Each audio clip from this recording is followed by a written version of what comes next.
Hi. Hello, என்னோட பேர் லக்ஷன். நான் பூனேலேருந்து வந்திருக்கேன். பிஎன் ஃபார்ம் ஹவுஸ் டே ஸ்டேக்கு வந்திருக்கேன். எல்லாமே நல்லா இருந்துச்சு, சாப்பாடும் நல்லா இருந்தது. அப்புறம் எக்ஸாட்டிக் பேர்ட்ஸ். எக்ஸாட்டிக் பேர்ட்ஸும் பெட்ஸும் செம்மையா இருக்கு.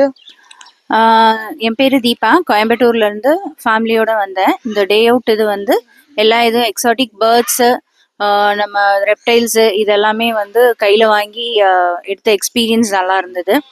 அப்புறம் ரெயின் டான்ஸு அதெல்லாம் என்ஜாய் பண்ணோம். ஸோ பிளேயிங் ஏரியாலாம் நிறையா இருக்குது. ஓவரால் டே இது ஸ்பெண்ட் பண்ணுறதுக்கு நல்லா நைஸ் பிளேஸ். விஎன் ஃபார்மில் வந்த உடனே ஒரு கைடு எங்களை கைட் பண்ணி ஒவ்வொரு இடமா கூட்டிகிட்டு போய் இது இந்த இடத்துல இருக்குது அப்படிங்கிறதெல்லாம் ஃபுல் டே எங்களுக்கு நல்லா கோஆப்ரேட் பண்ணி காமிச்சாரு. அவருக்கு ரொம்ப தேங்க்ஸ்ப்பா. இது நல்ல ஒரு என்ஜாய் பண்ணுற ஒரு பிளேஸ்.